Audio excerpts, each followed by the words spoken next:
जी हाँ, खंडवा शहर की एकमात्र पेंट की दुकान जो है भारत सरकार द्वारा ISO प्रमाणित, जहां आप पाएंगे एशियन पेंट्स और ड्यूलेक्स पेंट्स की सारी रेंज और भारतीय रेलवे में लगने वाला एपॉक्सी पेंट्स।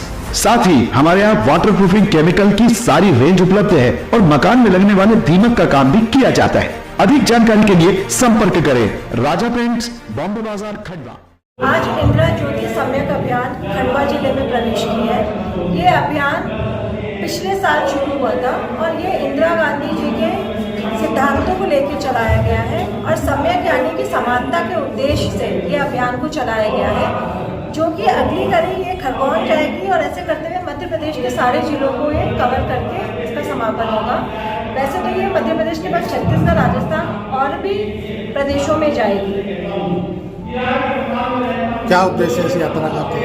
उद्देश्य ये है कि भारत सरकार ने पिछले साल 25 जून को एक काला दिवस की तरह मनाने के लिए गैजेटेड नोटिस जारी किया था, जिसमें कि संविधान जो इंदिरा गांधी जी के समय में जो इमरजेंसी लागू हुआ था, तो उसको वो एक काला दिवस मानते हुए उसको उसकी घोषणा की थी। और इसके लिए ही ये सिर्फ कांग्रेस का ही नहीं बल्कि हम सबका ये कर्तव्य बनता है कि हम लोगों के बीच में जाके जन जागृति जगाएं कि जो भी चीज़ें सरकार बोल रही है उसमें आधी से ज़्यादा चीज़ें सच नहीं है, और उस सच को सामने लाने के लिए ही ये ज्योति अभियान की शुरुआत की गई है। आपका परिचय बता दीजिए।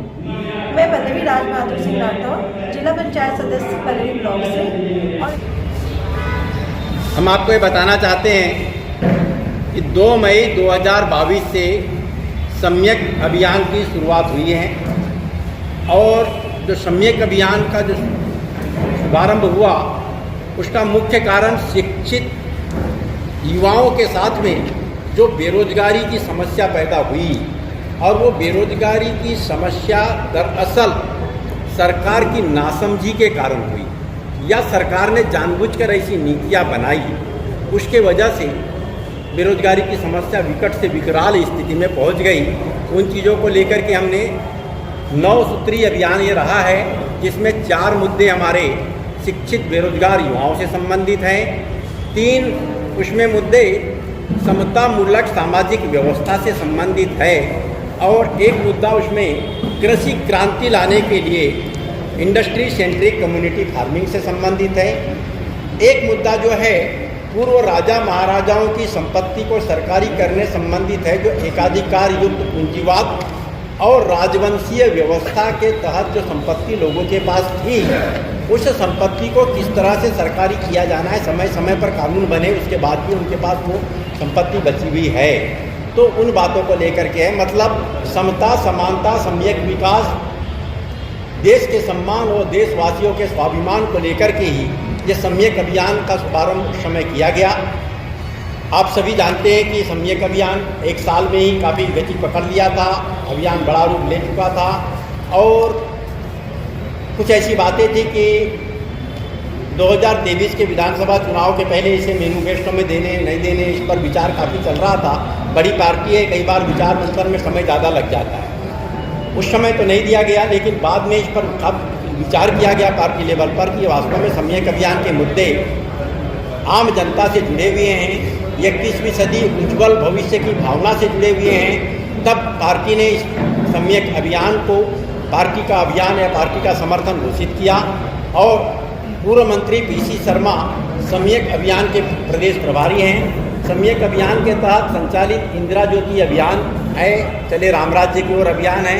इन सभी अभियानों को आगे बढ़ाने के लिए पूर्व सांसद, पूर्व युवक कांग्रेस के अध्यक्ष प्रदेश के सम्माननीय सुरेंद्र सिंह ठाकुर साहब के नेतृत्व में प्रदेश आयोजन समिति बनी है, जिसमें सांसद अशोक सिंह जी, राजमणि पटेल जी, पूर्व मंत्री बालाराम बच्चन जी, तरुण भानोद जी, लखन घनघोरिया जी, हर्ष यादव जी, राजेंद्र कुमार मिश्रा जी, अर्चना जायसवाल जी, एडवोकेट सैयद साजिद अली जी, सभी वरिष्ठ नेता शामिल हैं। और ये आयोजन समिति ने प्रत्येक जिले में आयोजन समिति बनाई है, जिला आयोजन समिति बनाई है, जिसमें श्रीमती पल्लवी सिंह जी इस खंडवा जिले में जिला आयोजन समिति के अध्यक्ष हैं। आपके नेतृत्व में सदस्य 11 से 15 सदस्य इसमें शामिल किए गए हैं, और लगातार 3-4 साल तक के इंदिरा ज्योति अभियान और चले राम राज्य की ओर अभियान इनके नेतृत्व में इस जिले में संचालित होगा। सम्यक अभियान के जिला समन्वयक का दायित्व माननीय गजेंद्र सिंह सोलंकी जी को सौंपा गया है और जब से दायित्व सौंपा गया है तब से इस अभियान को इस जिले में निरंतरता प्रदान करने का प्रयास कर रहे हैं। हम आपको ये बताना चाहते हैं कि सम्यक अभियान के 9 मुद्दे तो पहले से संचालित थे, हम उस पर काम कर ही रहे थे, लेकिन ये सभी मुद्दे इंदिरा गांधी के समय उनके कार्य, विचार एवं उस समय लिए गए क्रांतिकारी निर्णयों पर ही केंद्रित रहे हैं। अचानक 12 जुलाई 2024 को भारत के राजपत्र में यह प्रकाशित होता है कि इंदिरा गांधी ने संविधान की हत्या करते हुए देश में आपातकाल लागू कर दी और इसलिए उन्होंने राजपत्र में प्रकाशित किया और उसके साथ साथ ये घोषणा किया कि प्रतिवर्ष 25 जून को संविधान हत्या दिवस मनाया जाएगा। उस दिन 12 जुलाई को मैं मुंबई में एक कॉन्फ्रेंस को संबोधित करने गया था और जब इस बात को सुना तो मैंने कहा ये तो बहुत ही गलत है। उस समय के जो हालात थे उसमें आपातकाल लगाना नितांत आवश्यक हो गया था और उसके तहत आपातकाल लगाया गया था और वो संवैधानिक प्रक्रिया थी। तो ये संविधान की हत्या घोषित करना सीधे सीधे सरकार की ओर से ये तो बहुत ही हास्यास्पद निर्णय है और पूरे देश को के सामने संवैधानिक संकट पैदा करने वाला है।